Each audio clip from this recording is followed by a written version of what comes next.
आरोपी की अरेस्टिंग हुई है, उसका मोडस ऑपरेंडी के सर बारे में बताएं सर, कैसे उसने क्या किया था? इनका मोडस ऑपरेंडी इसी तरह का रहता है कि जो ठग और दलाल टाइप के लोग रहते हैं कि ये लोगों से ये कहते हैं कि हम तुम्हारा परीक्षा पास करवा देंगे, या फिर वो ये झांसा देंगे कि हम तुमको पेपर आउट करवा करके दे देंगे। तो इस तरह की ये लोग कह करके और अभ्यर्थियों से ये लोग पैसा वसूल लेते हैं, लेकिन एक्चुअल में ये परीक्षा इतनी फूल प्रूफ है कि कोई कुछ कर नहीं सकता। अब इन्होंने अगर 20 अभ्यर्थियों से पैसा वसूल लिया, उसमें से 2 अभ्यर्थियों का चयन हो गया, तो ये दावा करेंगे साहब हमने सिलेक्शन करा दिया। तो 2 अभ्यर्थियों का इन्होंने पैसा रख लिया अपने पास, और बाकी 18 लोगों में कोई पैसा इनसे वापस ले पाया तो उसको वापस कर दिया, नहीं तो उनका भी पैसा रख लिया। तो इस तरीके से झांसा देते हैं। एक्चुअल में तो ये परीक्षा में कुछ करवा नहीं पाते हैं, लेकिन लोगों को इस तरह का इंप्रेशन क्रिएट करते हैं कि इनकी बड़ी पहुंच है, बड़ी पकड़ है और बड़ी अंदर तक इनकी परीक्षा को लीक कराने वाले जो गैंग है उसमें इनकी पकड़ में पैठ है। लेकिन इस तरह ने सिर्फ लोगों को झांसा दे करके बेवकूफ बना करके ही पैसा ऐंठते हैं।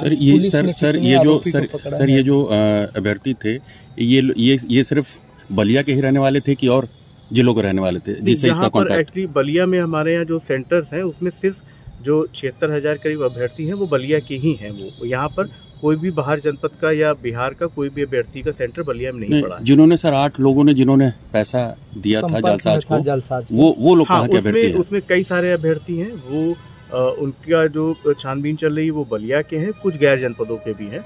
तो इसमें उन अभ्यर्थियों से भी हम लोग पूछताछ करेंगे, और इसमें अगर उनकी संलिप्तता पाई जाएगी तो उनको भी इक्वली कल्पेबल मान करके उनके खिलाफ दोनों के खिलाफ नाम है। कितना उससे पैसे बरामद हुए, क्या क्या बरामद? सलीम जो आरोपी है इसके पास फर्जी आई कार्ड मिले हैं, और लगभग 16 के करीब हम लोगों के जो पुलिस भर्ती परीक्षा के अभ्यर्थी थे उनके एडमिट कार्ड मिले हुए हैं।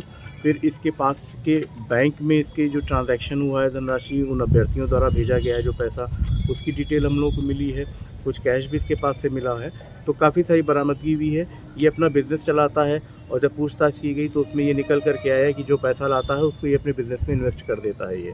और इसने इस तरह की अपनी छवि बना रखी है वहाँ पर कि कोई भी व्यक्ति अगर ये कहता है कि साहब हमारा ये सिलेक्शन नहीं करवा पाया, तो तुरंत उससे पैसा लिया तो तुरंत उसको वापस कर देता है। तो लोगों में एक ये छवि बनी है कि अगर काम करवा देगा तो पैसा तो आप वो देगा, लेकिन अगर काम नहीं करवा पाएगा तो तुरंत पैसा वापस कर देगा। तो एक इसने अपनी एक इस तरह से जो एक कहना चाहिए जो नकल माफिया या शिक्षा माफिया है उसमें उसने अपनी इस तरह की छवि बना रखी है। ठीक है।